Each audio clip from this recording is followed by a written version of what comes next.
एक सेकंद ना सर.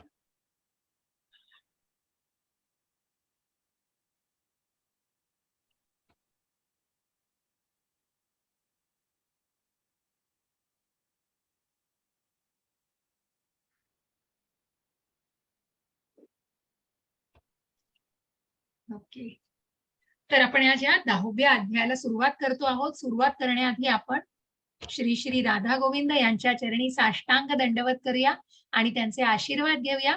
त्यानंतर श्रीला प्रभुवा ज्यांचा मी आज म्हटलं डिसअपिअरन्स डे, या समाधी दिवस आहे त्यांचा, आणि त्यांनाही आपण साष्टांग दंडवत करूया. खूप सुंदर प्रभू नामनिष्ठ प्रभूजींनी त्यांच्याबद्दल सांगितलं, जसं सांगितलं की त्यांनी 70व्या वर्षी बघा की आपल्या गुरु, आपले गुरु प्रभू सिद्धांत, त्यांचे भक्ती सिद्धांत जे त्यांचे गुरु, त्यांच्या आज्ञेनुसार आणि वयाच्या 70व्या वर्षी त्यांनी जरी दीक्षा आधी घेतली होती 1932 साली, तरी ते आपल्यासारखेच प्रपंचामध्ये होते.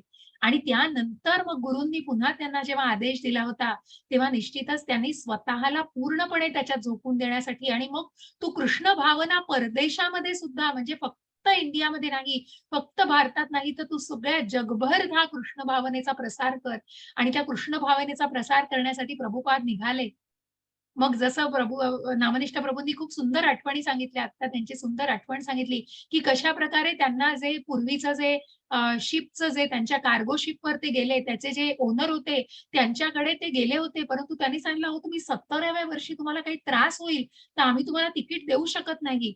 परंतु ते 8 तास तिथे बसून होते त्यांच्या ऑफिसच्या बाहेर आणि कीर्तन करत होते. शेवटी त्या बाईंनी सांगितलं, "नाही, यांना तिकीट द्या" म्हणून, आणि ते जातील. ते कार्गो शिप ते नक्कीच ते प्रवास करतील, आणि त्यांना तिकीट मिळालं आणि ते अमेरिकेच्या प्रवासाला निघालेले न्यूयॉर्कला जाण्यासाठी. परंतु दोनदा त्यांना बोटीमध्ये जे काही ओशनिक डिस्टर्बन्सेस असतात आणि त्या लाटांमुळे, सगळ्या त्या वातावरणामुळे, वयाच्या 70 वर्ष वय वय होतं त्यांचं, आणि त्यामध्ये त्यांना हार्टचा त्रास झाला. त्यांना अटॅक आले, 2 हार्ट अटॅक. कारण कुठेतरी जे पेन होतं, ते अक्षरशः म्हणाले, आता तिसरा अटॅक आला तर काय माझं खरं नाही, म्हणजे त्यामुळे काय होईल माझं? तर त्या कृष्णालाच काळजी, आणि तिसऱ्या वेळेला म्हणजे त्यांना अटॅक आला नाही, आणि तो सागर, म्हणजे तो अगदी महासागर शांत झालेला होता, समुद्र.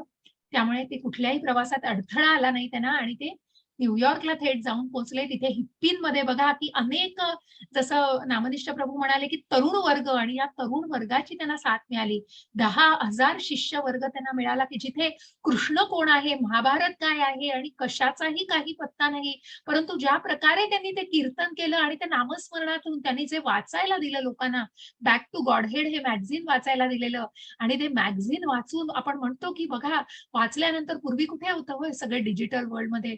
त्यामुळे इतकी वाचायची काही जण, की वाचण्यामधून इतकं ज्ञान मिळायचं, आणि मग ते कुठेतरी मनाला शांतता देते एवढं जाणवल्यावर त्यांनी प्रभुपादांना फॉलो करायला सुरुवात केली, आणि मग त्यांच्या मागे येऊन त्यांचा जवळ-जवळ कितीतरी हजारो लाखो असा त्यांचा शिष्य वर्ग तिथे तयार झाला. मग इस्कॉनचं कुठल्याही प्रकारे नामनिष्ठ प्रभूजी आता तेच म्हणाले, कुठल्याही प्रकारे काय म्हणतात ना, परदेशीयाचं कुठलंच त्याच्यावरती प्रभुत्व नाहीये, किंवा कुठल्याही प्रकारचा त्याच्यावरती प्रभाव नाहीये. कारण की आपण हे जे शिकतो, इस्कॉन ही इंडियामधली आणि प्रत्यक्ष प्रभुपाद भारतामधले. दुर्दैवाने प्रतिसाद इथे न मिळाल्यामुळे तिथे स्थापना केल्या. परंतु 250 इस्कॉनची शाखा या भारतामध्ये आहेत. जे काही 1000 इस्कॉन्स देशभर, जगभर आहेत, त्याच्यापैकी जास्तीत जास्त भारतामध्ये आहेत. आणि आता भारतामध्ये त्या भावनेचा प्रसार करण्यासाठी निश्चितच या सगळ्याचा उपयोग केला जातो, याची मदत घेतली जाते. असे हे श्रीला प्रभुपाद वयाच्या 70व्या वर्षी ज्यांनी मनामध्ये दृढ श्रद्धा ठेवून परदेशामध्ये जाऊन सगळ्या जगभर जिथे त्यांना कृष्ण भावना प्रस्थापित करायची, अशा प्रकारे त्यांनी ते प्रवास करून ते तिथे गेले. हिप्पींमध्ये राहिले, जिथे मनुष्य उभाही राहू शकणार नाही, सामान्य मनुष्य, अशा भागांमध्ये जाऊन राहिले. जे अंमली पदार्थांच्या आहारी गेले होते, त्यांना ट्रान्सफॉर्म केलं, त्यांना परिवर्तित केलं अक्षरशः.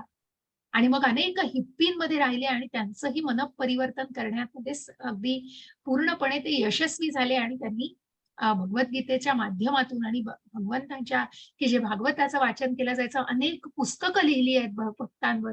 मग तुम्हाला निश्चित जेवढं वाचता येईल तेवढं प्रभुपादांबद्दल वाचा, आणि अनेक कृष्णाच्या पुस्तकांबद्दल वाचा, जी पुस्तकं त्या तुम्हाला साईटवर जाऊन मिळतील. मग आता आपण बघितलं की 9व्या अध्यायामध्ये हे जगन्नाथपुरीचं आहे, जे आपल्याला चित्रात दिसत आहेत. हे भगवंत आहे, बलराम, सुभद्रा, त्यांची बहीण, या सगळ्यांचं हे डिटीज आहेत, मूर्ती आहे. मग आपण काय बघितलं 9व्या अध्यायामध्ये? तर आपण भगवंतांचं ऐश्वर्य ज्ञान, मग कुठेतरी राजगुह्य ज्ञान, की तू माझा मत्सर करत नाहीये, कुणी कुणाचा मत्सर करू नये. आणि म्हणूनच तू माझा मत्सर करत नाहीयेस, तू माझा प्रिय सखा आहेस. मला हे तुला ज्ञान द्यायचं आहे. आणि म्हणूनच भगवंतांनी अर्जुनाला हे ज्ञान दिलेलं आहे, जे राजांचं, जे ज्ञानाचा राजा आहे. आणि मग त्याच्यातूनच भगवंतांनी सांगितलेलं आहे, की ज्ञानाचा राजा आपण तू काय, तर तू मत्सर करत नाहीस माझा. आणि तू या सगळ्या ज्ञानाचा तू पूर्णपणे अनुभव घेतोयस आणि तुला काय करायचंय याच्यातनं हे तुला माहिती आहे आणि म्हणूनच त्या भक्तीच्या मार्गावर स्वतःला लीन कर. अशा प्रकारे भगवंत सांगतायत, की ज्यांनी स्वतःला पूर्णपणे आपण म्हणतो ना, की भक्तीमध्ये समर्पित केलेलं आहे. मग जे भगवंतांच्या विभूती आपल्याला आज बघायच्या आहेत, कृष्णाकडे जाण्याचे मार्ग, मग आपल्याला त्या चतुश्लोकी गीतेला शिकायचंय. जी 10व्या अध्यायामधले 4 जे महत्वाचे श्लोक आहेत, 10:8, 9, 10, 11 त्याला चतुश्लोकी गीता म्हटलंय. आणि त्याच्यामध्ये जे काही दिलंय ते पूर्णपणे तंतोतंत वर्णन केलेलं आहे त्याचं. आणि अशा प्रकारे त्या सगळ्या विभूतींमधनं आपल्याला भगवंतांच्या विभूतींचं दर्शन होणारे, ज्या फक्त अभिव्यक्त सूची आहेत, सूचक आहेत कुठेतरी. भगवंतांची अगाध आहे, महिमाच अगाध आहे आणि त्यांच्या लीला, त्यांच्या विभूती या अगाध आहेत. परंतु आपल्याला त्याबद्दल सगळ्यांबद्दल जाणून निश्चितच हळूहळू घ्यायचं आहे. आणि म्हणूनच जे ऐश्वर्य ज्ञान दिलं, कृष्णाकडे जाण्याचे मार्ग दाखवलेत, अनन्य भक्तीची गोडी, मग त्या भक्तीच्या मार्गावरती कुठेतरी आपल्याला जाणून घ्यायचं आहे, की भक्ती म्हणजे काय? मन्मना भव मद्भक्तो मद्याजिम्मा नमस्कुरु मामे वैश्यसी करतो करून तिथे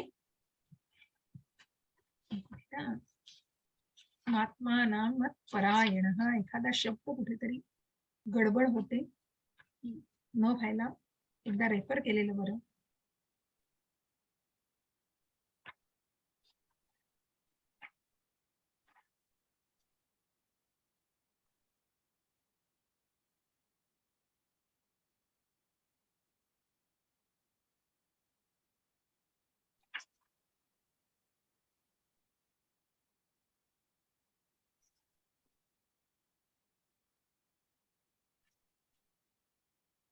मन्मनाभव मद्भक्तो मद्याजी मां नमस्कुरु मामे वैश्यसी युक्तैव महात्मा नामत परायणः.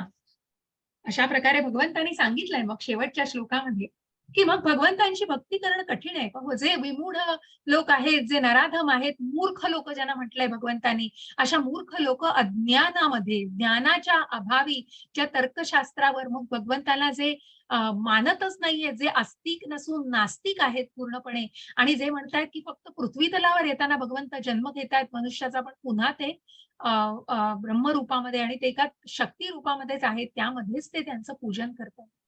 आणि म्हणूनच मग भगवंतांनी सांगितलं, की इतकी ही पूजा कठीण आहे, तर खूप सोपी आहे. कारण ज्याच्यामध्ये पत्रम पुष्पम फलम तोयम युमे भक्त्या प्रवचते. मग भगवंतांना दुसरं काही नकोय मग. भगवंत दुसरं काही मागत नाहीयेत. आणि भगवंताला हे जर प्रेम, फूल, हे एक एक फूल, एक फळ, हे जर आपण एक पाणी किंवा पत्रम पुष्पम फलम तोयम, की एखादी पान, एखादी फूल, एखादी फळ किंवा पाणी सुद्धा भगवंतांना दिलं तर भगवंत निश्चितच ते ग्रहण करतात.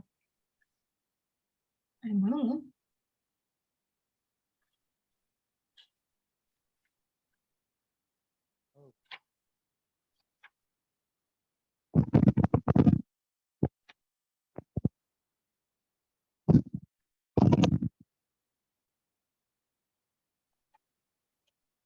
पत्रम पुष्पम फलम तोयम युमे भक्त्या प्रयच्छति तदहम भक्ती उपरुत्तम मशनामी प्रयतात मनहा. मग इतके प्रयत्न करून, म्हणजे फक्त पान, फूल, फळ आणि पाणी अर्पण केलं भगवंतांना, मग 56 भोगाची पण गरज नाहीये. पण हे सगळं मनापासून श्रद्धेने, मग ती प्रेम भावना, भगवंतांवर प्रेम असणं, मग हे सगळं कशातून येत आहे? हे ज्ञानातून, ज्या ज्ञानांचा राजा म्हटलंय. आणि म्हणूनच गुह्य ज्ञान, गुह्यतम ज्ञान, राजगुह्य ज्ञान, जे ज्ञानाचा राजा आहे. आणि हे ज्ञान घेण्याचे कशा प्रकारे त्याचे महत्व आहे हे आपल्याला जाणून घ्यायचं आहे. मग हे ज्ञान कोणाकडून मिळवावं? मी तुम्हाला तुमच्याशी आधी पण चर्चा केली आहे. मग हे ज्ञान कोणाकडून मिळवावं?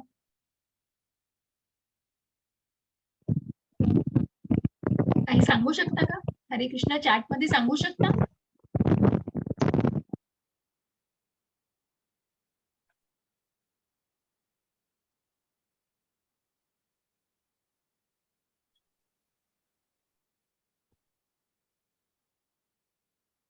नाही?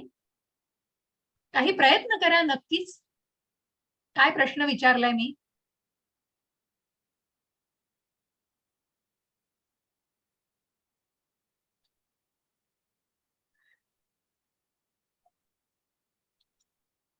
सांगा, थोडा प्रयत्न करा चॅट मध्ये. कोणी सांगताय चॅट मध्ये? सांगा, प्रयत्न करा, काही संवाद साधा, इंटरॅक्टिव्ह ठेवूया थोडंसं, खूप आनंद होईल. निश्चितच तुम्ही उत्तर देऊ शकता याची. सांगा, कोणाकडून हे ज्ञान घेतलं जातं? योग्य गुरुकडून. उत्तम गुरु, अगदी बरोबर माताजी. बेस्ट स्पिरिच्युअल मास्टर, एका उत्तम गुरुकडून हे. मग जो कोणी सोम्या उठलाय आणि ज्ञान देतोय आणि आपल्याच मनाचं सगळ्या कल्पना म्हणजेच ज्ञान आहे, त्याला नाही अर्थ. आणि म्हणूनच त्या योग्य गुरुकडून मार्गदर्शन, ज्या प्रकारे अर्जुन सुद्धा भगवंतांना आत्मसाक्षात्कारी भावनेमध्ये आणि त्यांनी स्वतःला समर्पित केलेलं आहे, की मग भगवंतांकडून जे जे त्याच्या मनामध्ये प्रश्न आहे त्यांची उत्तरं तर घेतोच आहे, परंतु अनेक अगाध ज्ञान अर्जुनाला प्राप्त होतंय. म्हणून अर्जुन हा प्रथम श्रोता म्हटलेला आहे भगवद्गीतेचा. आणि मग कशा प्रकारे आपण सततम कीर्तयंतो माम, ज्या आपण महात्म्याचं, दुर्लभ महात्म्याचं, त्याच्यामध्ये माधवेंद्रपुरीची गोष्ट बघितली, मग श्रीला प्रभुपाद, की जे सततम, मग त्यांच्या मनामध्ये आणि त्यांना कुठेही अगदी महामंत्राला ते सुरुवात करतात आणि महामंत्र म्हणत राहतात. आणि मग ही अनन्य भक्तीची गोडी, म्हणजेच मी शेवटचा अध्याय जो सांगितला, मग ही भक्ती करणं, या भक्तीच्या मार्गावरती येणं खूप कठीण नाही हो, कारण या भक्तीसाठी कुठलंच क्वालिफिकेशनची गरज नाही. मग तुम्ही फक्त उत्तम, तुम्हाला थोडा आध्यात्मिक ज्ञानाचा थोडा बेस असावा आणि निश्चितच तुमच्याकडे ती तयारी असावी शिकण्याची, या सगळ्या गोष्टी. मग त्याच्यात क्वालिफिकेशन असं काही नाही हो. आणि म्हणूनच निश्चितच या भक्तीच्या मार्गाविषयी आपण जाणतो आहोत. पुढे जाऊन आपण आज बघणार आहोत.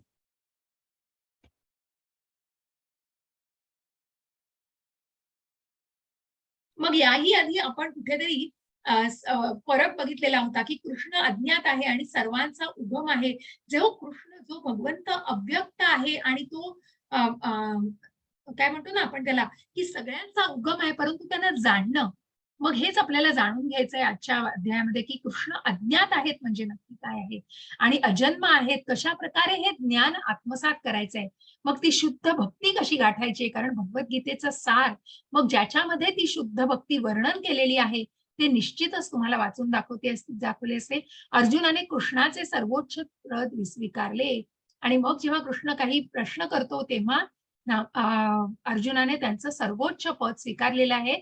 श्रीकृष्ण यांच्या विभूतीचं, मग जिथे अर्जुन आता पूर्णपणे कबूल झालेला आहे आणि तुझं जे काही आहे ते तुला एक मिनिट,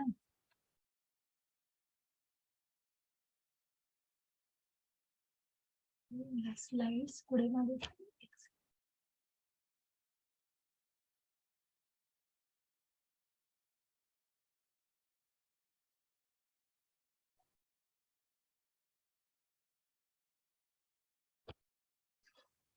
आणि म्हणूनच सर्वोच्च पद स्वीकारून आणि श्रीकृष्णांच्या विभूतींचं, मग भगवंतांबद्दल जाणून कुठे भगवंतांना, मग त्यांच्या विभूतींचं वर्णन प्रत्यक्ष भगवंतांच्या मुखकमलातून ऐकणार आहोत.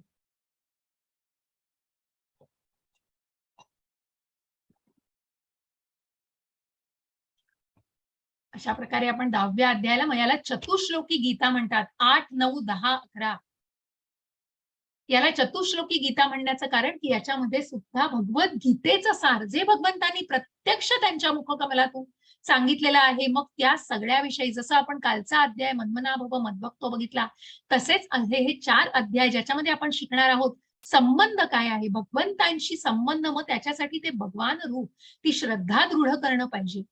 आणि म्हणूनच कुठेतरी ते संबंध, अभ्युदय आणि प्रयोजन या गोष्टींना आपण जाणणार आहोत.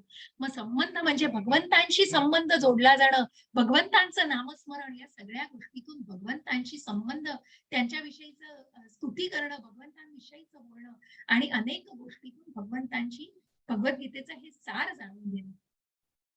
आणि मग त्याच्यानंतरचं जे आहे चतुश्लोकी गीतेनंतर, तेव्हा अर्जुनाने स्वीकारलेलं आहे भगवंतांचं महात्म्य, पण कारणाचे कारण, परमकारण आणि पुरुषोत्तम स्वतः भगवंत आहेत हे अर्जुनाने ओळखलेलं आहे. आणि म्हणूनच अर्जुनाला आणि म्हणूनच मग अर्जुन म्हणतो की मग त्यांना पुन्हा तो शरण जातो आणि तो म्हणतोय की मला तुमच्या विभूती दाखवा. कारण मग कुठेतरी 9व्या अध्यायातच गीता संपली असती हो, कारण त्याचा भ्रम दूर झालेला आहे, त्याला ज्ञान मिळतं आहे. परंतु हे ज्ञान घेऊन त्याला पुढे जायचं आहे आणि निश्चित सगळ्या गोष्टी जाणून घ्यायच्या आहेत. आणि म्हणूनच या विभूतींचं वर्णन प्रत्यक्ष भगवंतांनी केलेलं आहे. मग याच्यामध्ये खूप सुंदर गुरु शिष्यांना कसं तुम्ही जाणू शकता, की मग तो गुरुही कशा प्रकारे भगवंतांना विनंती करतो आहे आणि त्याच प्रकारे भगवंत सुद्धा दर्शन देऊन कशा प्रकारे ती कृतज्ञता दाखवणार आहेत. आणि अशाच वेळेला भगवंतांना सांगायचं आहे, हरे कृष्ण. हरे कृष्ण माताजी. श्री भगवान म्हणाले, हे महाबाहो अर्जुना, पुन्हा ऐक. तू माझा प्रिय मित्र असल्यामुळे तुझ्या हितार्थ मी तुला हे ज्ञान प्रदान करीन, जे मी पूर्वी सांगितलेल्या ज्ञानापेक्षाही श्रेष्ठ आहे. हरे कृष्ण माताजी. हरे कृष्ण. आणि म्हणूनच मग हे महाभाऊ अर्जुना, पुन्हा ऐक, तत् शृणु. मग आधीच्याही अध्यायांमध्ये आपण बघितलं 7, 8, 9, 10 की या अध्यायांमध्ये पण आपण बघितलं की तत् शृणु, की तू ऐक मी तुला काय सांगतोय. आणि म्हणूनच आपल्याला जाणायचं आहे की कुठेतरी आपल्याला ज्या गोष्टींना जाणून घ्यायचं आहे, ज्या गुरूंकडून जाणून घ्यायचं आहे, मग उत्तम गुरूंकडून आपण जे जाणतो. म्हणूनच अशा प्रकारे इथे गुरु शिष्यांचं नातं कसं फुलतं आहे, की भगवंतांना अर्जुनाने ज्यांना गुरु मानलेलं आहे आणि आता मला तुम्ही सगळं सांगा, माझा भ्रम दूर झालेला आहे आणि म्हणूनच मला तुम्ही हे ज्ञान सगळं द्या, ते सगळ्या ज्ञानांपेक्षा श्रेष्ठ आहे.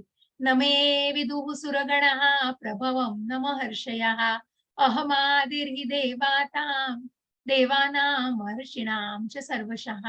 हरे कृष्ण माताजी. हरे कृष्ण माताजी. हरे कृष्ण. 10.2 माझी उत्पत्ती किंवा ऐश्वर्य देवतांना कळत नाही, तसेच महर्षींनाही कळत नाही, कारण सर्व प्रकारे देवतांचे आणि महर्षींचे मूळ मीच आहे. 10.3 सर्व मनुष्यामध्ये मोहरहित झालेला जो मनुष्य मला अजन्मा अनादी सर्व जगताचा स्वामी म्हणून जाणतो, तोच केवळ सर्व पापापासून मुक्त होतो. हरे कृष्ण माताजी. हरे कृष्ण.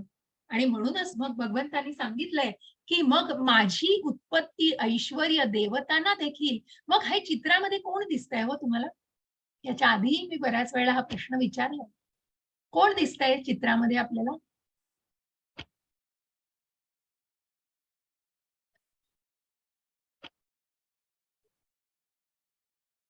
नाही? चॅट मध्ये उत्तर द्या. अगदी बरोबर वसुधा माताजी, देवकी माता. अशी ही देवकी माता बघा, की जे दुर्मिळ दर्शन घ्यायला, मग आपण पुढेही बघणार आहोत 11व्या अध्यायामध्ये होत्या. मग या भगवंतांचं ज्यांची निर्मिती बघा कशी झाली आहे वसुदेवाच्या मनामध्ये, आणि तेच देवकी मातेच्या मनामध्ये, देवकी मातेच्या भावनामधून, देवकी मातेच्या हृदयामधून ते कुठेतरी त्या गोष्टीला वसुदेव स्वतः कुठेतरी विनंती करतात भगवंतांना, की आम्हाला तुम्ही आमच्या पोटी जन्माला घ्यायला हवं आहे आणि म्हणूनच तुम्ही बाल्य रूपामध्ये जन्म घ्या. अशा या भगवंतांच्या उत्पत्ती आणि ऐश्वर्य हे देवतांना देखील दुर्मिळ आहे हो कळणं. मग ज्या विष्णूंचं आपण महाविष्णू तत्व आपण जाणतोय, क्षीरोदकशाही विष्णू, गर्भोदकशाही विष्णू, अशा प्रकारे विष्णूंचे जी तत्व आहेत त्यांना आपण जाणलंय. आणि मग कशा प्रकारे या देवी देवतांची पूजा, देवी देवता या कुठेतरी भगवंतांशी खूप संलग्न असतात आणि त्यांची भक्ती ही खूप आपण म्हणतो ना क्षमते पलीकडे असते आपल्या. आणि म्हणूनच मग कुठेतरी त्यांना डेमिगॉड्स असा शब्द वापरलाय, प्रभुपादांचा शब्द आहे तो.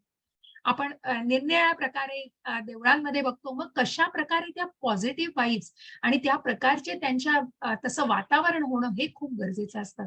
आणि म्हणूनच माझी उत्पत्ती किंवा ऐश्वर्य देवतांना कळत नाही, तसेच महर्षींनाही कळत नाही, कारण सर्व प्रकारच्या देवतांचे आणि महर्षींचेही मूळ एकच आहे. आणि म्हणूनच मग या देवतांना देखील कळत नाहीये की ह्या दुर्मिळ रूपाला आम्हाला कधी बघायला मिळणार आहे. आणि त्यांना सुद्धा भगवंतांच्या उत्पत्तीचं काहीही माहिती नाहीये उत्पत्तीबद्दल.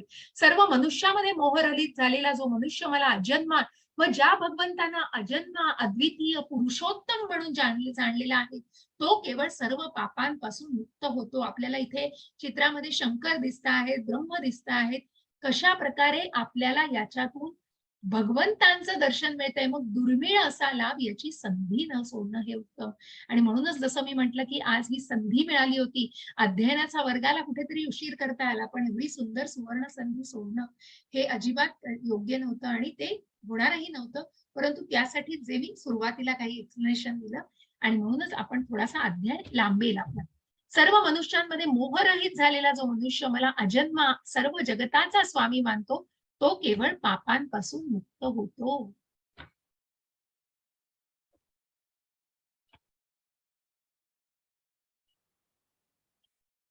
एक मिनिट काहीतरी स्लाइड मध्ये. हा, हरे कृष्ण. हरे कृष्ण माताजी. 10.6 सप्तऋषीगण आणि त्यांच्या पूर्वीचे 4 महर्षी तसेच मनु मानव जातीचे प्रजापती माझ्या मनापासून निर्माण होतात, म्हणजे माझ्यापासून उत्पन्न होतात, आणि विविध लोकांवरील निवास करणारे सर्व जीव त्यांच्यापासून उत्पन्न होतात. हरे कृष्ण माताजी. हरे कृष्ण. हरे कृष्ण. जरा टेक्निकल काहीतरी. माताजी आवाज येतोय माझा क्लिअर? हो येतोय आवाज. येतोय ना? हो. कारण काही वेळेला व्हिडिओ ऑन केल्यावर आवाजावर कधी परिणाम होतो, तर मला असं वाटलं. नाही येतोय आवाज, फक्त चित्र दिसत नाही तुमचं. नाही, चित्र म्हणजे मी व्हिडिओ ऑफच केला. कधी कधी व्हिडिओमुळे व्हिडिओ बंद केल्यावर आवाजाची क्लॅरिटी वाढते. नाही येतोय आवाज, व्हिडिओ राहू दे चालू, आवाज ठीक येतोय आहे, ठीक तुमचा. आहे, ठीक आहे. मग जे सप्तर्षी गण आणि त्यांच्या पूर्वीचे 4 महर्षी मनुचे जे वंशज, आणि म्हणून ते मानव जातीचे जे प्रजापती मनु, आपण ज्या इक्ष्वाकू महाराजांचं ऐकलं, जे इतिहास ऐकला आपण गीतेचा, की ज्याच्यामध्ये प्रत्यक्ष भगवंत हे ज्ञान सूर्यदेव विवस्वानांना, विवस्वान ते ज्ञान आपल्या पुत्र मनुला, आणि मनु हे ज्ञान इक्ष्वाकूला देतात. असं हे परंपरागत ज्ञान माझ्या मनापासून उत्पन्न होतात, म्हणजेच माझ्यापासून उत्पन्न होतात, आणि विविध लोकांवरील निवास करणारे सर्व जीव त्यांच्यापासून उत्पन्न होतात. आणि म्हणूनच ज्या 84 लक्ष योनींबद्दल, की ज्याच्या मनामध्ये, ज्याच्या हृदयामध्ये ईश्वर प्रसन्न आहे, जिथे ईश्वर आहे, ज्याच्या हृदयामध्ये, एक मिनिट, सप्तर्षी स्लाइड कुठे,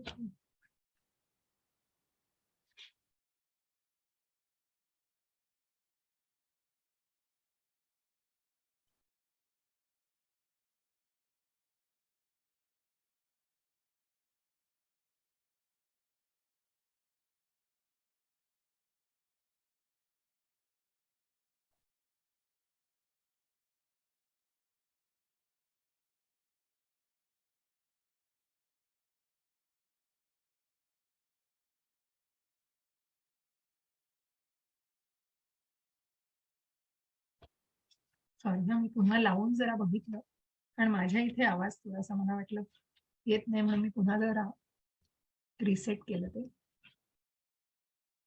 आणि म्हणूनच जे सप्तर्षी ऋषी आहेत, जे सप्तर्षी गण आहेत, महर्षी आहेत मनु, ज्यांच्यापासून भगवंतांनी, ज्यांच्यापासून नंतर उत्पत्ती झालेली आहे, परंतु त्यांनाही भगवंतांचं मूळ माहिती नाही, आणि माझ्यापासून उत्पन्न होतात, तरी विविध लोकांवरील निवास करणारे सर्व जीव त्यांच्यापासून, की जसं त्यांनी ब्रह्मांना सृष्टीची निर्मिती करण्याची आज्ञा दिली होती, आणि मग ब्रह्मा दक्ष यांनी पुढे जाऊन मग वंशज वाढवले आणि उत्पत्ती केली, की ज्यांनी या सर्व त्यांच्यापासून सर्व जीवांची उत्पत्ती झालेली आहे.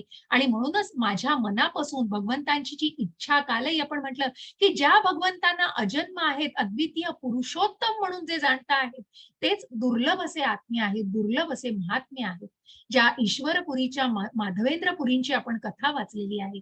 असे हे सप्तर्षी गणही भगवंतांना जाणू शकत नाही, आणि ते सुद्धा भगवंतांपासूनच निर्माण होतात. एतां विभूतिं योगं च मम, एतां विभूतिं योगं च मम यो वेत्ति तत्त्वतः, सो विकल्पेन योगेन युज्यते नात्र संशयः. हरे कृष्ण. हरे कृष्ण माताजी. हरे. ज्याला माझ्या ऐश्वर्याची आणि योग शक्तीची वास्तविकपणे खात्री पटते, तो अनन्य भक्ती योगामध्ये तत्पर होतो, यात मुळीच संशय नाही. हरे कृष्ण माताजी. हरे कृष्ण. आपण भक्तीच्या सुंदर टप्प्यावरती आहोत, आणि म्हणूनच या विभूतींची आणि या योग शक्तीची, मग अर्जुनाच्या मनात काय, अर्जुनाच्या मनामध्ये हे सगळ्या विभूती बघून अर्जुनाने तर मान्य केलेलं आहे आणि इथेच कुठेतरी भगवद्गीता संपली असती. पण पुढे जाऊन आपल्याला बघायचंय 11व्या अध्यायापासून की का पुढे ही भगवद्गीता चालू राहिली आणि का हा उपदेश दिला गेला. हे निश्चित आपल्याला पुढे जाऊन जाणायचंय. मग निश्चित तुमचंही औत्सुक्य कुठेतरी जागरूक होईल. तात्पर्य वाचता आलं तर वाचाच, पण कुठेतरी प्रश्न उत्तरांच्या संवादामध्ये समाविष्ट करा स्वतःला. आणि म्हणूनच ज्यात माझ्या ऐश्वर्याची योगशक्तीची खास वास्तविकपणे खात्री पटते ते अनन्य भक्ती योगामध्ये तत्पर होतात असे यात मुळीच शंका नाही. मग जिथे बघा हे मथुरागण, जिथे भगवंत आणि बलराम इथे तुम्हाला दिसतंय चित्रामध्ये की त्यांचं आगमन झालेलं आहे. जो तो मथुरावासी जाऊन आपली हातातली कामं सोडून भगवंतांच्या दर्शनासाठी जातायत. आणि मग त्या भगवान व्यास मुनींनी सांगताना अगदी खिडक्या दारांवर बसून गॅलऱ्यांमध्ये बसून आणि इथून तिथून हे भगवंतांना बघण्यासाठी ज्या गोष्टी दर्शन घेण्यासाठी आणि म्हणूनच कशा प्रकारे त्या भक्ती योगामध्ये तत्पर होण्यासाठी योगशक्तीची वास्तविक खात्री पटते. त्या ऐश्वर्याची की भगवंतांचं ऐश्वर काय आहे. आणि म्हणून जेव्हा हे मथुरावासी इतक्या भक्ती योगामध्ये असतात की त्यांना भगवंत आल्यानंतर हातातलं सगळं काम सोडून ते भगवंतांच्या दर्शनासाठी जातात. आणि मग प्रत्येकाला दर्शन होत आहे. मग व्यासमुनींनी लिहिताना सांगितलंय कोणी गच्चीमध्ये, कोणी खिडकीच्या कोपऱ्यावर किंवा कशा प्रकारे लोक चढून चढून पण भगवंतांचं दर्शन घेत होते. आणि ज्यांचं दर्शन हे प्रत्येकाला होत होतं. जशा प्रकारे सूर्याचा प्रकाश लपत नाही आणि सूर्य बघताना कुठूनही तो बघितला जातो, तशाच प्रकारे भगवंतांचा प्रसार महिमा आहे. आणि म्हणूनच या भगवंतांकडे बघण्यासाठी तिथे दुर्मिळ अशी गर्दी तयार झालेली. आणि म्हणूनच जो तो भक्त भगवंतांना बघण्याच्याच कुठेतरी मार्गावरती होता. असे हे सुंदर असे डिवोटीज, असे हे भक्त. आणि म्हणूनच भगवंत म्हणतायत की याला भगवंतांनी सांगितलंय, एक सेकंद ना,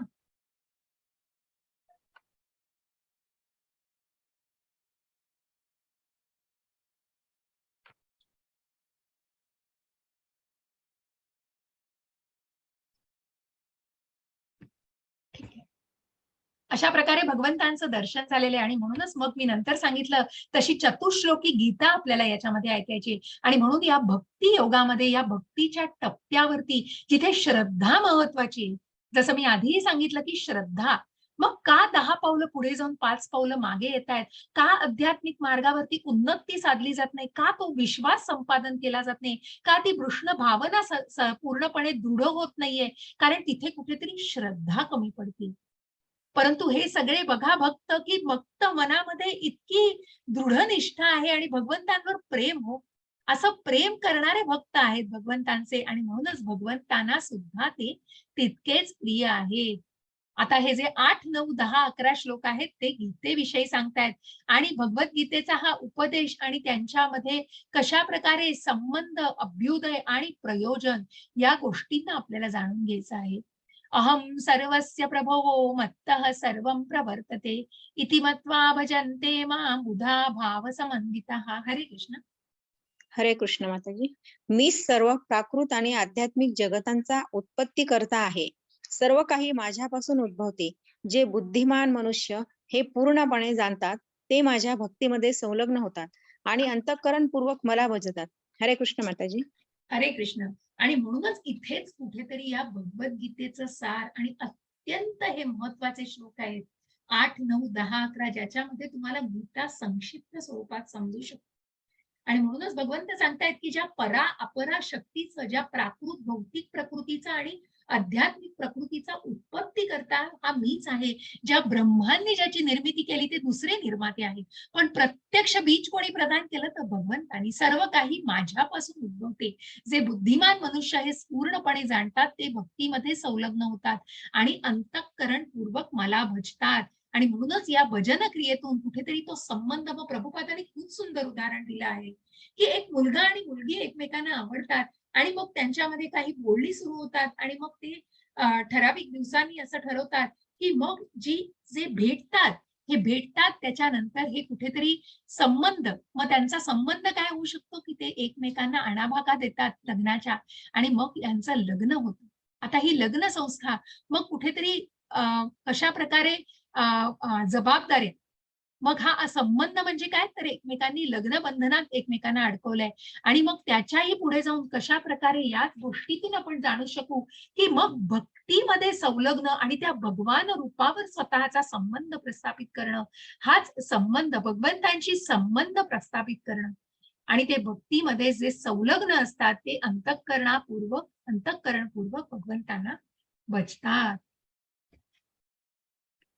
मच्चित्ता मद्गदप्राणा बोधयन्तः परस्परं कथयन्तश्च मां नित्यं तुष्यन्ति च रमन्ति च. हरे कृष्ण. हरे कृष्ण माताजी. माझ्या शुद्ध भक्तांचे विचार माझ्यामध्येच वास करतात. त्यांचे जीवन माझ्या सेवेसाठी पूर्णपणे समर्पित आहे आणि त्यांना नेहमीच एकमेकांना ज्ञान देऊन आणि माझ्याबद्दल बोलण्यातून खूप समाधान आणि आनंद मिळतो. हरे कृष्ण माताजी. हरे कृष्ण. मग जो संबंध आपण बघितला, की मग एक मुलगा मुलगी जे लग्नाच्या बंधनामध्ये अडकतात, कुठेतरी संबंध निर्माण होतो. मग त्याच्यातनं अभ्युदय काय करते, जबाबदाऱ्या पार पडतात. आणि त्या जबाबदाऱ्या म्हणजे काय, की लग्न संस्थेची जबाबदारी आहे.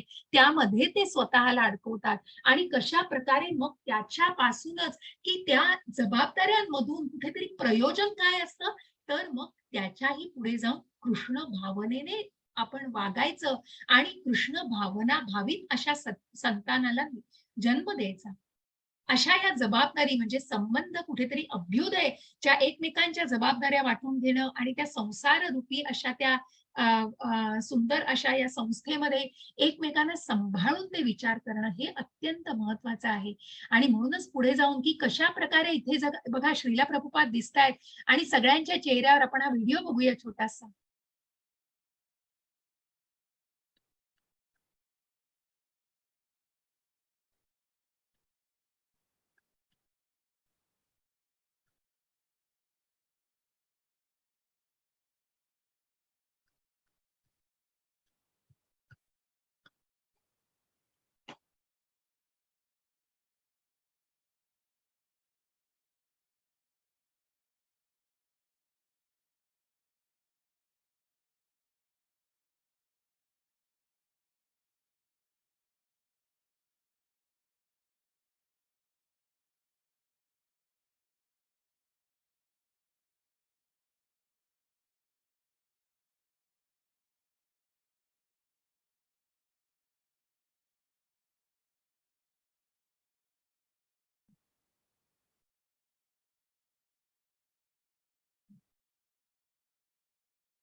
बघा कशा प्रकारे प्रभुपादांचं असे कीर्तन चालू आहे तिकडे बघा.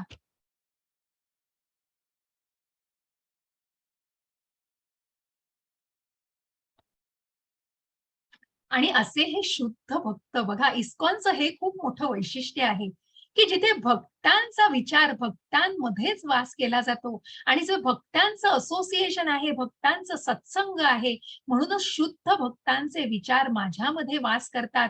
त्यांचं जीवन, मग बघा प्रभुपादांचं जीवन त्यांनी समर्पित केलेलं आहे भगवंताला. आणि म्हणूनच जर आपण भौतिक जगाचा आणि आध्यात्मिक जगामध्ये कुठेतरी जर फरक बघितला, तर बघा तुम्ही जे हे कीर्तन करताय, किती निर्मळ आनंद आहे बघा, प्रत्येकाच्या चेहऱ्यावरती किती निर्मळ आनंद आहे. मिळतो का हो तुम्हाला हा आनंद भौतिक जगातल्या अशा या न्यूजपेपर बातम्या वाचून तुम्हाला काय मिळतं? मिळतो तुम्हाला हा आनंद, सांगा मला?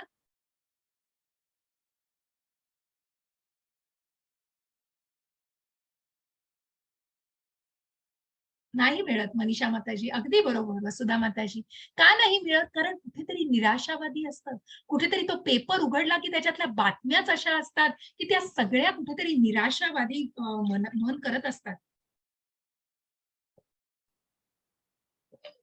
आणि हेच आपण बघा जर संकीर्तनामध्ये किंवा काही चांगले विचार ऐकले आणि भागवत ऐकलं किंवा भगवद्गीतेचं हे अध्ययन करतो आहोत आपण, आणि मग अशा प्रकारे जो काही त्याच्यातनं आनंद मिळतो, निर्मळ आनंद मिळतो, त्यांचं जीवन व या शुद्ध भक्तांचं जीवन माझ्या सेवेसाठी पूर्णपणे समर्पित आहे.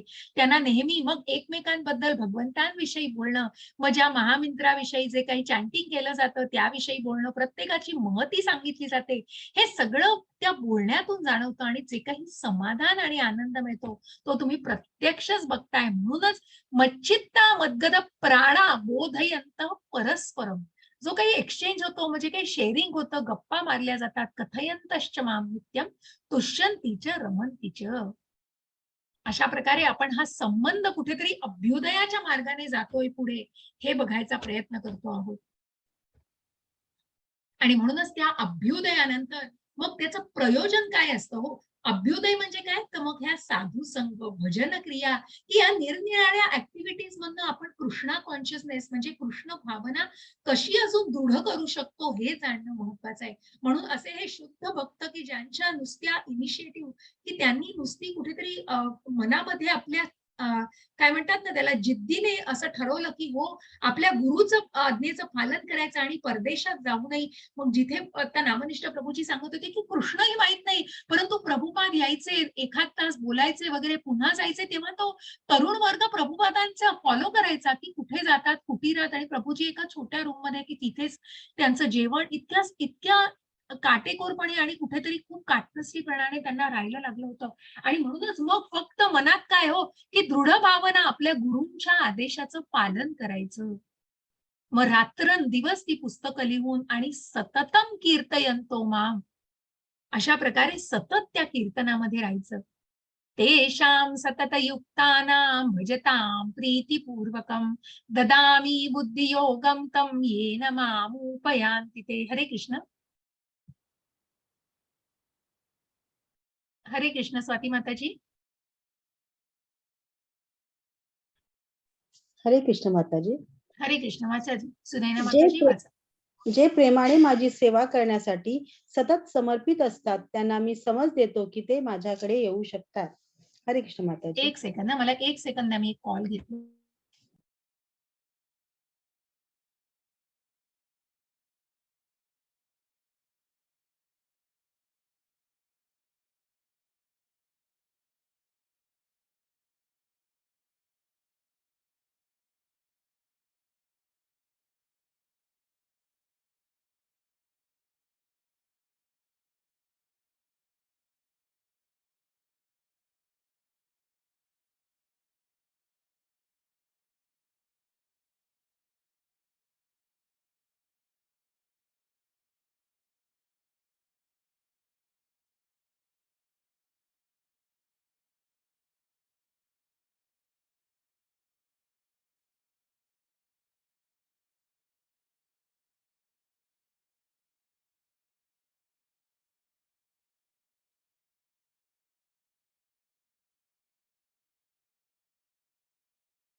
हरे कृष्ण. म्हणूनच जे प्रेमाने, मग हा अभ्युदय आणि हे प्रयोजन, मग हे प्रयोजन काय हो, त्या परमात्म्यांना जाणायचंय. मग हे जे आपल्याला चित्रात दिसतं हे खूप सुंदर असं खूप सुंदर हे वर्णनात्मक असं चित्र आहे, की जिथे गोपींनी भगवंताला अगदी गराडा घातलाय. आणि या गोपी म्हणजे भगवंतांच्या खूप जवळच्या, ज्या नेक्टर ऑफ इन्स्ट्रक्शन मध्ये, नेक्टर ऑफ डिव्होशन, जे मी तुम्हाला म्हटलं रूप गोस्वामींनी जे लिहिलेलं आहे, भक्ती रसामृत सिंधू आणि भक्ती उपदेशामृत. मग त्याचं भक्तीचं उपदेशामृत जे आहे, की या सगळ्यातून आपल्याला गोपींबद्दल सुद्धा माहिती दिलेली आहे. मग ज्या गोपी ब्रह्मावरती रागवल्या होत्या, की का तुम्ही पापण्यांची निर्मिती केली, त्या पापण्या लावताना सुद्धा आपल्याला भगवंतांचं दर्शन मिळत नाही त्या तेवढ्या काळासाठी. इतक्या गोपी कुठेतरी खूप भगवंतांच्या नजीक होत्या आणि त्या गोपींमध्ये राधा राणी ही अत्यंत निकटची गोपी भगवंतांच्या.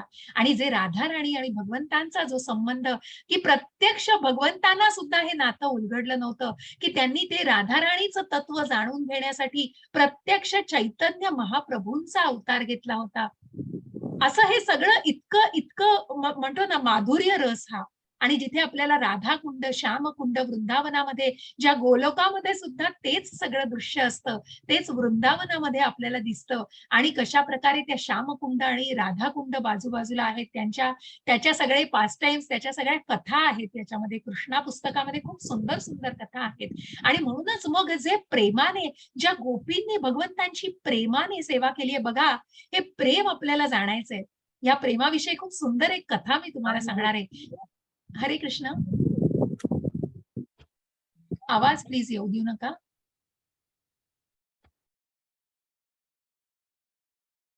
ठीक आहे. आणि म्हणूनच मग त्या गोपी भगवंतांना किती निकटच्या होत्या, कारण त्या भगवंतांना खूप प्रिय होत्या आणि भगवंत त्यांना अतिशय प्रिय होते. अशी ही प्रेम भावना. आणि आपण म्हणतो ना एक्झॉल्टेड डिवोटीज, म्हणजे अगदी अगदी युक्त की शुद्ध भावनेमध्ये. आणि असे हे जे शुद्ध भक्त भगवंतांच्या अगदी निकटवासी, ज्या देवी देवतांबद्दल आपण बोलतो, ज्यांना प्रभुपादांनी डेमिगॉड्स म्हटलेलं आहे. प्लीज काळजी घ्या, मी सगळ्यांना म्यूट करते थोड्या वेळासाठी. माताजी, स्वाती माताजी लीव्ह झाल्या का? ठीक आहे, हरकत नाही.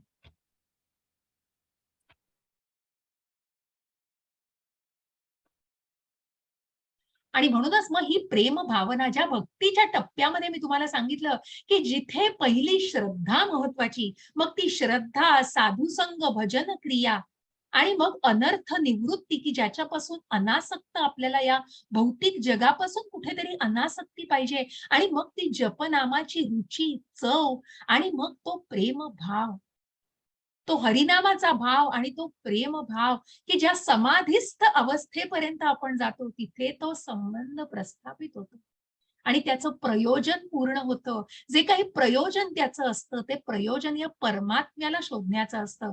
आणि या परमात्म्यावर पूर्णपणे नितांत जो श्रद्धेने प्रेम करतो. मग अशी एक सुंदर कथा आहे. नारद मुनी एकदा एका ब्राह्मणाकडे गेले बरं का. एक ब्राह्मण राहत होता एका कुटीमध्ये, आणि तिथेच जवळ एका झाडाच्या मध्ये, एक झाडाजवळ चांभार राहत होता. बघा, हा ब्राह्मण वेदयुक्त, अगदी मंत्रयुक्त आणि सगळ्या अभ्यास याचा झालेला ब्राह्मणाचा. आणि असा हा वेदशास्त्रयुक्त ब्राह्मण, ज्यांच्याकडे नारद मुनी गेले, ज्यांचं यथोचित स्वागत केलं ब्राह्मणांनी, आणि त्यांना जो काही त्यांचा आदरातिथ्य करून त्यांनी नारद मुनींना सगळं अर्पण केलेलं आहे, फलाहार वगैरे.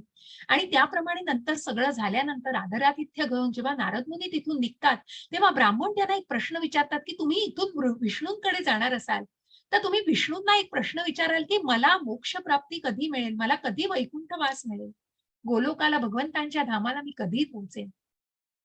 नारद म्हणतात, नक्कीच मी विचारेन हा प्रश्न विष्णूंना. ते त्या ब्राह्मणाकडून निघतात. त्याच्यानंतर ते त्या चांभाराकडे जातात. चांभारही आपल्या आपल्या मनाप्रमाणे, आपल्या इच्छेप्रमाणे म्हणण्यापेक्षा आपल्याला जमेल त्या प्रकारे नारद मुनींची सेवा करतात, त्यांचं आदरातिथ्य करतात.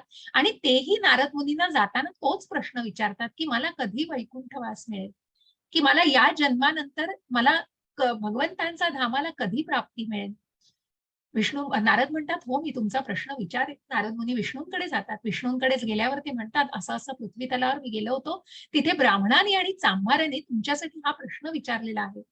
विष्णू ऐकून घेतात प्रश्न तो, आणि मग म्हणतात नारद मुनींना, की तू जाऊन सांग, की त्या ब्राह्मणाला अजून 100 जन्म घ्यायला लागतील माझ्या धामाला पोहोचण्यासाठी, वैकुंठाला पोहोचण्यासाठी. पण त्या चांभाराला मात्र या जन्माच्या अखेरीस वैकुंठ धाम मिळणार आहे. बघा, हे तो ब्राह्मण आणि चांभार यांना उत्तर देण्यासाठी नारद मुनी जायला निघतात. परंतु तेवढ्यात विष्णू थांबवतात आणि म्हणतात, की तुला नक्की हा प्रश्न विचारला जाईल, की हे उत्तर देताना विष्णू काय करत होते? मग तू काय उत्तर देशील? तर त्यांना सांग, की विष्णू एका सुईच्या टोकामधून हत्तीला ओवत होते. हे उत्तर तू जाऊन ब्राह्मणालाही दे आणि चांभारालाही दे.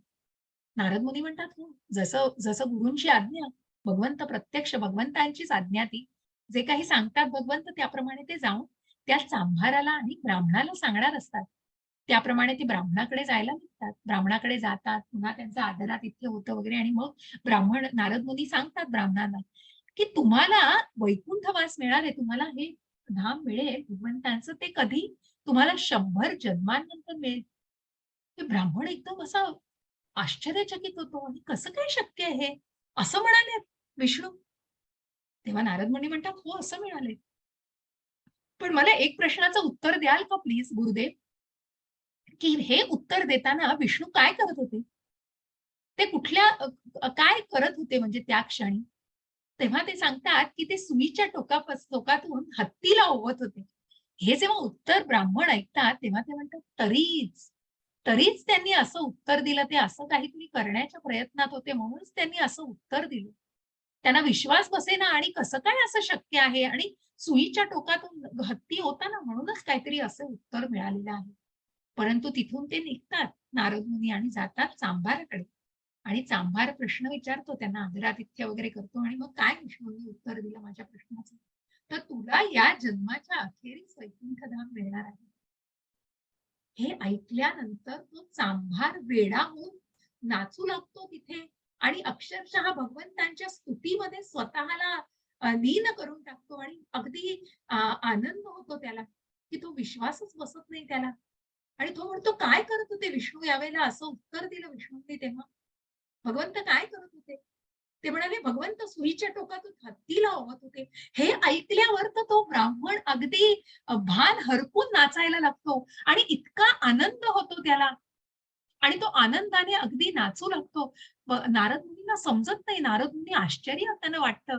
ते म्हणतात, "अरे, मी तुला काहीतरी असं सांगितलंय की जे शक्यच नाहीये." परंतु चांभार बरं का तो. आणि तो चांभार तिथेच नारद मुनींना थांबतो तिथे आणि त्याच्या झाडाच्या इथेच ते त्याची उपजीविका करणारं ते साधन सगळं तिथेच त्याचा व्यवसाय असतो. त्या तिथेच झाडाच्या इथली एक बी तो उचलतो आणि तो बी उचलून नारद मुनींना दाखवतो. आणि नारद मुनींना सांगतात तो चांभार सांगतो, "जर या एवढूशा मध्ये एवढा वटवृक्ष सामावलेला आहे, तर भगवंत सुईच्या टोकातून हत्तीला का होऊ शकणार नाही?" बघा, जो ब्राह्मण, जो वेदांनी, शास्त्रांनी, अभ्यासाने अगदी युक्त असा, परंतु काय, की मी म्हणेन तेच, की मला किती ज्ञान आहे, परंतु प्रेम कुठे आहे हो ते? ते भगवंतांवरचं प्रेम चांभाराच्या या बोलण्यातून जाणवतं आणि नारद मुनी ऐकत राहतात आणि ऐकत राहून ते स्तब्ध होतात, की हे प्रेम हो, हे प्रेम भगवंतांचं, ही भक्ती भगवंतांची. आणि या भक्तीच्या मार्गातून आणि म्हणून ही अवीट गोडी आहे भक्तीची. जे नितांत प्रेम करतायत, जे नितांत श्रद्धा ठेवतायत भगवंतांवरती, भोक्तारम यज्ञ तपसाम सर्व लोक महेश्वरम. आणि म्हणूनच मग ज्या ज्या सर्व गोष्टींचा भोगता प्रत्यक्ष भगवंत आहे, या गोष्टीला जे जाणता आहेत, जे कारणांचे कारण परम कारण आहेत, ज्या पुरुषोत्तमाला ज्यांनी जाणलेलं आहे, असे हे दुर्मिळ आत्मे. आणि म्हणूनच हा अशा प्रकारे चांभाराचा हा कुठेतरी भक्तीचा मार्ग, ह्या भक्तीची अविट गोडी जाणण्यासाठी हे प्रेम भावना आणि म्हणून हे प्रयोजन, म्हणून हे 10.8, 9, 10, 11 हे सुंदर असं संबंध, अभ्युदय आणि प्रयोजन दाखवतं, की ज्या भगवंतांशी संबंध प्रस्थापित करून त्यांना जाणायचंय परमात्मा म्हणून. हे आपलं प्रयोजन पाहिजे. का संबंध प्रस्थापित करायचा आहे? कारण त्या परमात्म्याला जाणायचंय. आणि म्हणूनच त्या परमात्म्याला जास्तीत जास्त जाणण्याचा प्रयत्न कोण करू शकतो? तेषामेवानुकंपार्थम् अहं ज्ञानजं तमः नाशयात्म्यात्मभावस्थो ज्ञानदीपेन भास्वता. हरे कृष्ण. वाचणार का सुनैना माताजी? माताजी तुम्ही अनम्यूट नाही होऊ शकत आहे. एक सेकंड, मी तुम्हाला को होस्ट नाही केलंय. सॉरी माताजी.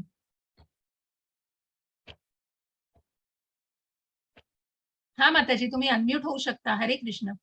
हरे कृष्ण माताजी. हरे कृष्ण. त्यांच्यावर विशेष अनुग्रह करण्यासाठी त्यांच्या हृदयात वास करणारा मी ज्ञानरूपी तेजस्वी दीपाने अज्ञानामुळे उत्पन्न झालेल्या अंधकाराचा नाश करतो. हरे कृष्ण माताजी. हरे कृष्ण. आणि म्हणूनच हे ज्ञान कोण घेऊ शकतं? जे परीक्षित महाराज आपल्याला समोर दिसतायत, जे कपिल मुनी आपल्याला समोर दिसतायत, ज्या कर्दंब ऋषींचे हे पुत्र, ज्या कपिल मुनींनी आपल्या मातेला ज्ञान दिलेलं आहे. मग हे ज्ञान बघा, या ज्ञानरूपी शस्त्राने या अंधकार रूपी अशा या गोष्टीचा नाश करायचा आहे. आणि म्हणूनच या ज्ञानरूपी हे ज्ञान अत्यंत महत्वाचं आहे हो. हे ज्ञानाचं आचरण करणं हे महत्वाचं आहे. मग नुसतं ज्ञान घेऊन पण फायदा नाहीये. त्या ज्ञानाला आचरणात आणणं महत्वाचं आहे. आणि म्हणूनच त्यांच्यावर विशेष अनुग्रह करण्यासाठीच त्यांच्या हृदयात वास करणारा मी ज्ञानरूपी तेजस्वी दीपाने. मग असे जे शुकदेव मुनी, की जे मी म्हटलं व्यासमुनींचे पुत्र, जे धावत सुटतात, की ज्यांना कुठेतरी भगवंतांविषयी जाणायचंय आणि कुठेही ते थांबत नाहीत, की ते इतकं औत्सुक्य, इतकी उत्सुकता असते भगवंतांविषयी, जिज्ञासूपणा असतो मनामध्ये, त्याविषयीच ज्ञान ते परीक्षित महाराजांना देतायत, की ज्यांना 8 दिवस फक्त मिळाले होते कुठेतरी, की तुम्हाला 8 दिवस आहे आणि त्याच्यानंतर मृत्यू येणार आहे. तिथे कुठेतरी चला मग मी आता 8 दिवस जगून घेतो, असं नको, मी उपभोगून घेतो या भौतिक जगामध्ये, तसं न होता कुठेतरी मी ज्ञान घेतो. मला जाणून घ्यायचंय भगवंताला. आणि म्हणूनच या ज्ञानरूपी शस्त्राने या भौतिक जगातील अंधकाराला दूर करायचंय कुठेतरी.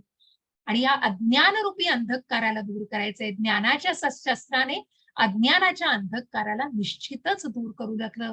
परंतु त्यासाठी तो भगवंतांशी संबंध, ती श्रद्धा ही अत्यंत आवश्यक आहे. हरे कृष्ण.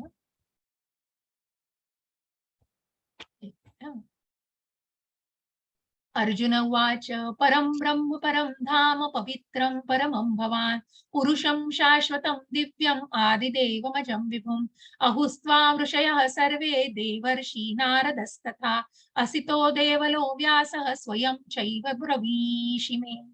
हरे कृष्ण. हरे कृष्ण माताजी. अर्जुन म्हणाला, तुम्हीच पुरुषोत्तम भगवान, परम धाम, परम पवित्र, परम सत्य आहात. तुम्ही शाश्वत, दिव्य, आदिपुरुष, अजन्मा, विभू आहात. नारद, असित, देवल आणि व्यास यांसारख्या महर्षींना तुमच्याबद्दलच्या सत्याला पुष्टी दिली आहे आणि आता स्वतः तुम्ही मला तेच सांगत आहात. हरे कृष्ण माताजी. हरे कृष्ण. आणि म्हणूनच बघा, अर्जुन फक्त प्रिय सखा आहे म्हणून नाही, की अर्जुन सखा आहे म्हणून फक्त भगवंतांचं सगळं त्यांना परमधाम आणि त्यांनी सगळं, की भगवंतांनी जे ज्ञान दिलेलं आहे दुसऱ्या अध्यायापासून, जेव्हा अर्जुन अगदी आत्मसाक्षात भगवंतांना शरण जात आहेत, की तुम्हीच माझे गुरु आहात आणि तुम्ही मला आता चांगलं वाईट बरोबर चूक तुम्ही मला सांगा, की मी नक्की काय करायला हवं. हा जो संभ्रम झालेला आहे अर्जुनाचा, तेव्हा अर्जुनाने भगवंतांना गुरु मानलेलं आहे. आणि म्हणून हे गुरु शिष्याचं नातं फुललेलं आहे. आणि म्हणून जेव्हा 10व्या अध्यायामध्ये आता अर्जुन भगवंतांना सांगतायत, की मी तुम्हाला जाणलेलं आहे, मी या सगळ्या गोष्टीतून, व तुम्ही परम सत्य, परम धाम आहात, परम पवित्र आहात आणि म्हणूनच शाश्वत, दिव्य, आदिपुरुष, अजन्म आहात. तर हे सगळं या ऋषींनी सांगितलेलं आहे. असित, नारद, देवल, व्यास या सगळ्यांनी याचं वर्णन केलेलं आहे आधी सगळ्या गोष्टींमधून, की आपल्या वेदांमधून आणि सगळ्यातून त्याचं वर्णन केलेलं आहे. परंतु प्रत्यक्ष तुम्ही आता हे सांगताय तुमच्या मुखकमलातून, आणि प्रत्यक्ष या सत्याला तुम्ही पुष्टी देताय आणि हे स्वतः तुम्ही सांगताय, हे निश्चितच मला आता पूर्णपणे कळलेलं आहे. आणि जे तुम्ही या सगळ्या मुनींनी, ऋषींनी ज्याचा वर्णन केलेलं आहे, ते स्वतः प्रत्यक्ष तुम्ही सांगता आहात. आणि म्हणूनच मी स्वाती जाहीरदारी आहे. हरे कृष्ण.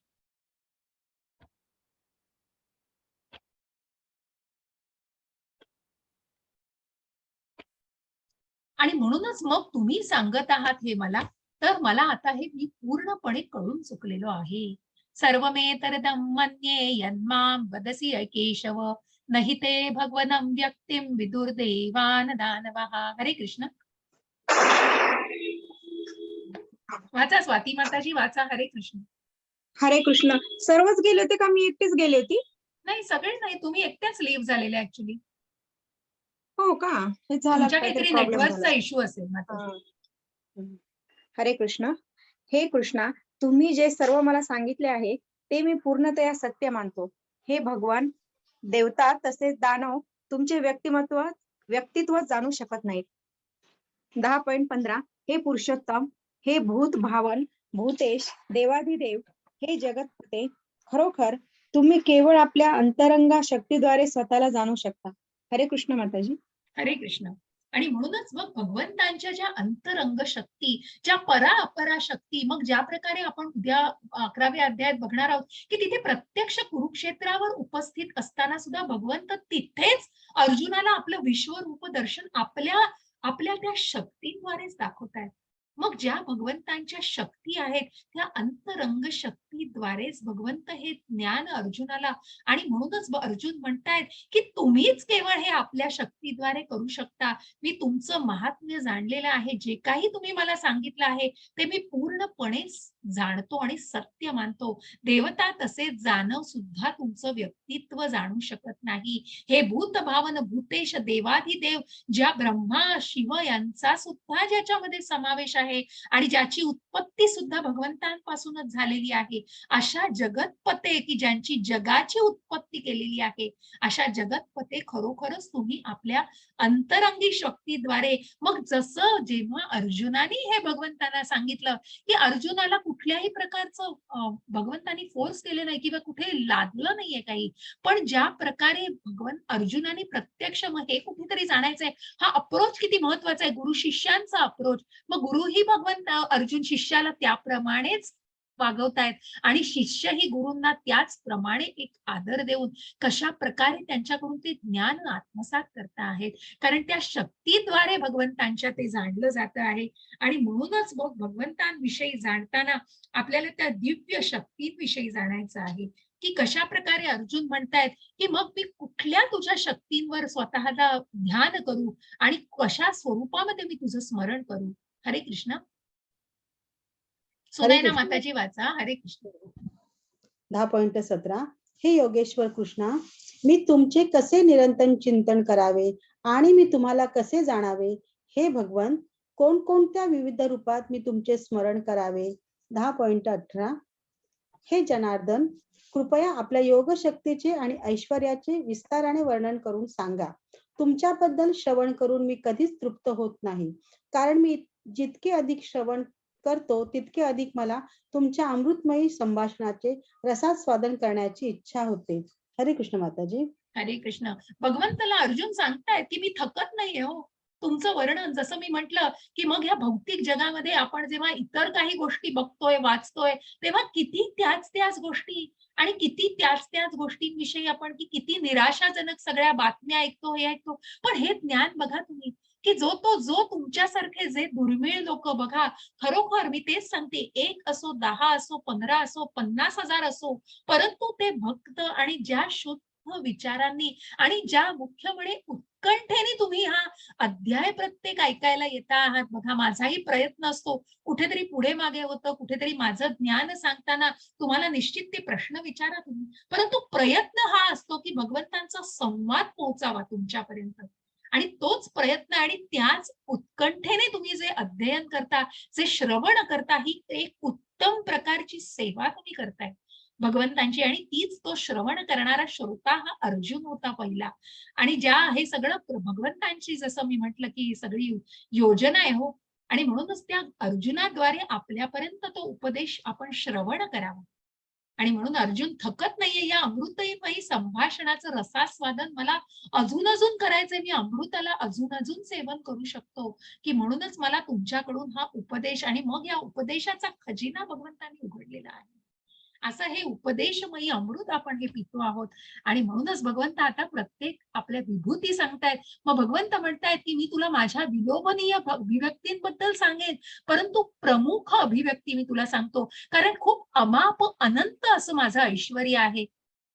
आणि म्हणूनच मी त्या सूचक अभिव्यक्तींबद्दल तुला सांगतो. मग त्या सूचक अभिव्यक्ती कुठल्या आहेत तर बघा, त्या सूचक अभिव्यक्तींना सांगताना मी निश्चितच तुम्हाला त्याचं वर्णन करून सांगते आणि तुमच्यासाठी थोडं त्याचं वाचन करते.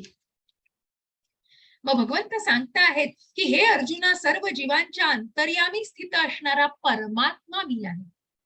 मीच सर्व जीवांचा आदी मध्य आणि अंत आहे. आदित्यांमध्ये विष्णू मी आहे, तेजस्व्यांमध्ये दैदिप्यमान सूर्य मी आहे, मरुद्गणांमध्ये मरीची मी आहे, नक्षत्रांमध्ये चंद्र मी आहे, वेदांमध्ये सामवेद मी आहे, देवतांमध्ये स्वर्गाचा राजा इंद्र मी आहे, इंद्रियांमध्ये मन मी आहे, प्राणी मात्रांमधील चेतना देखील मी आहे, सर्व रुद्रांमध्ये शंकर मी आहे, यक्ष राक्षसांमध्ये कुबेर मी आहे. बघा की कुबेर जे आपण म्हणतो ना की जो या योनीतील आसुरी योनीतील, परंतु जो कुबेर जे प्रत्यक्ष भगवंतांचा अंश आहे. वसूंमधील अग्नी मी आहे, सर्व पर्वतांमध्ये मेरू पर्वत मी आहे. अर्जुना, पुरोहितांमधील प्रमुख पुरोहित बृहस्पती मीच आहे, सेनापतींमधील कार्तिकेय मी आहे, जलाशयांमधील सागर देखील मी आहे, महर्षींमध्ये भृगु महर्षी मी आहे, ध्वनींमधील दिव्य ओंकार मी आहे, यज्ञांमध्ये जपयज्ञ मी आहे, अचल पदार्थांमध्ये हिमाचल प्रदेश हिमाचल पर्वत मी आहे, सर्व वृक्षांमध्ये अश्वत्थ वृक्ष मी आहे, सर्व देवर्षींमध्ये नारद मी आहे, गंधर्वांमध्ये चित्ररथ मी आहे, सर्व सिद्ध पुरुषांमध्ये कपिल मुनी मी आहे, अमृत प्राप्ती करता केलेल्या समुद्र मंथनातून उत्पन्न झालेल्या अश्वांमधील अश्व उच्चैश्रवा मी आहे, गजेंद्रांमधील ऐरावत मी आहे, मनुष्यातील राजा मी आहे, आयुधांमध्ये वज्र मी आहे, गायींमध्ये सुरभी मी आहे, प्रजोत्पादनास कारण असणारा कामदेव मदन मी आहे, सर्पांमधील वासुकी मी आहे, प्रल्हाद नागांमध्ये अनंत मी आहे, जलचरांमध्ये वरुण मी आहे, इतरांमध्ये अर्यमा आहे, नियमन करणाऱ्यांमध्ये मृत्यूचा नियंता यमदेव मी आहे, दैत्यांमध्ये भक्तराज प्रल्हाद मी आहे, दमन करणाऱ्यांमध्ये काळ मी आहे, पशूंमध्ये सिंह मी आहे, पक्ष्यांमध्ये गरुड मी आहे, सर्व सृजनांचा आदी अंत आणि मध्यही मीच आहे, सर्व विद्यांमध्ये अध्यात्म विद्या मी आहे, तर्कशास्त्रांमध्ये निर्णायक शास्त्र मी आहे, अक्षरांमध्ये ओंकार मी आहे, समासामध्ये द्वंद्व समास मी आहे, अविनाशी काळ मी आहे, सृष्टीकर्त्यांमध्ये ब्रह्मदेव मी आहे, सर्व हरण करणारा मृत्यू मी आहे, भविष्यांमध्ये अस्तित्वात येणाऱ्या प्रत्येक वस्तूचे कारणही मी आहे, स्त्रियांमध्ये कीर्ती ऐश्वर्य मधुरवाणी स्मृती बुद्धी दृढता क्षमा मी आहे, सामवेदातील स्तोत्रांमध्ये बृहत्साम मी आहे आणि छंदांमध्ये गायत्री मी आहे, मासांमध्ये मार्गशीर्ष नोव्हेंबर डिसेंबर मी आहे, ऋतूंमध्ये वसंत ऋतू मी आहे,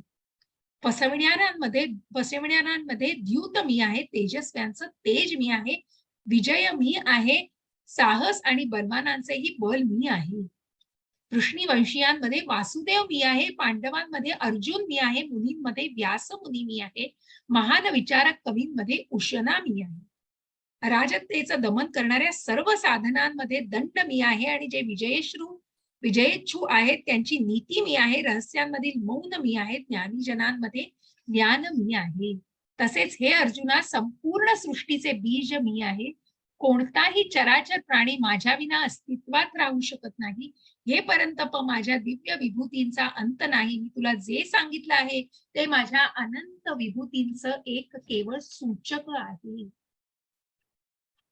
आणि म्हणून हलणारं न हलणारं जे काही आहे ते भगवंतांपासून आहे, त्याचं बीज हे भगवंतांपासून आहे, त्याशिवाय कोणीही अस्तित्वात नाही. हरे कृष्ण. हरे कृष्ण माताजी. शिवाय हे अर्जुना मी सर्व अस्तित्वाची उत्पत्ती करणारा बीज आहे, असे कोणतेही अस्तित्व नाही हलणारे किंवा न हलणारे जे माझ्याशिवाय अस्तित्वात असू शकते. 10.40 हे परंतप माझ्या दिव्य विभूतींना अंत नाही, मी तुला जे सांगितले आहे ते माझ्या अनंत विभूतीचे केवळ सूचक आहे. हरे कृष्ण माताजी. हरे कृष्ण. आणि म्हणूनच भगवंत म्हणतायत ते माझ्या सगळ्या ऐश्वर्याचं हे सूचक अभिव्यक्ती आहेत, अनंत आहे भगवंतांचा. अहो उत्पत्ती जिथे भगवंतांनी केली आहे, तिथे भगवंतांचं ऐश्वर्य जाणणं म्हणजे काय की जे परिपूर्ण आहेत सगळ्यांनी. यद्यद्विभूतिमस्तत्वं श्रीमदूर्जितमेव वा तत्तदेवावगच्छत्वं मम तेजोश संभवम. हरे कृष्ण. हरे कृष्ण माताजी. सर्व ऐश्वर्यवान सुंदर आणि तेजस्वी अभिव्यक्ती माझ्या तेजाच्या केवळ एका स्फुलिंगातून उत्पन्न झाल्या आहेत, हे तू जाण. हरे कृष्ण माताजी. हरे कृष्ण. मग ज्या भगवंतांच्या एका अंशातून भगवंत सांगतायत, अथवा बहुनैतेन किं ज्ञातेन तवार्जुन विष्टभ्याहमिदं कृत्स्नम् एकांशेन स्थितो जगत. मग जिथे भगवंत सांगतायत की अशा सुंदर ऐश्वर्यवान तेजस्वी अभिव्यक्ती माझ्या तेजाच्या, मग जे काही त्यांची निर्मिती आहे ती कशा प्रकारे आहे, तर एका स्फुल्लिंगातून, श्वासातून भगवंतांच्या ब्रह्मांड तयार झाली आहेत. मग या स्फुल्लिंगातून या अभिव्यक्ती तयार झाल्या आहेत, ज्यांची उत्पत्ती झालेली आहे. हे तू जाण, ज्याच प्रकारे भगवंत सांगतायत. हरे कृष्ण. हरे कृष्ण. परंतु हे अर्जुन, या साऱ्या सविस्तर ज्ञानाची काय आवश्यकता आहे? माझ्या केवळ एकाच अंशाने मी हे संपूर्ण विश्व व्यापून धारण करून राहिलो आहे. हरे कृष्ण माता. हरे कृष्ण. पंडिता समदर्शिना हा मध्ये आपण हीच आकृती बघितलेली, हेच चित्र बघितलेलं, जिथे परमात्मा प्रत्येकाच्या हृदयामध्ये निवास करतोय. आणि म्हणूनच भगवंत म्हणतायत या एका अंशातून, ज्या आत्मा हा परमात्म्याचा अंश आहे, या प्रत्येक अंशातून, या सगळ्या अंशातून, एकाच त्या अंशातून भगवंतांनी सारं विश्व व्यापलेलं आहे. आणि भगवंत सारं विश्व बघा, भगवंतांपासून हे सर्व विश्व निर्माण झालेलं आहे आणि म्हणूनच ते धारण करून राहिले आहे. अशा तुला विभूतींची जाणण्याची काय गरज आहे की जिथे या विभूती माझ्या एका अंशातून या विश्वाची निर्मिती झालेली आहे. अशी कुठेतरी हे संबंध, अभ्युदय, प्रयोजन हे या गीतेचं, या 10व्या अध्यायाचं प्रमुख सार आहे. इति दशमोध्याय समाप्तः. अशा या विभूतींचं वर्णन तुमच्यासाठी करायला आवडलं. कुणाला काही प्रश्न असतील तर विचारा नक्की.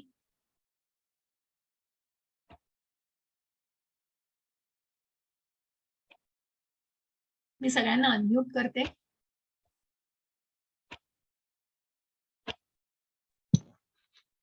कुणाला आहेत काही प्रश्न? हरे कृष्ण माताजी. हरे कृष्ण. कोण बोलतंय? मनीषा माताजी बोला.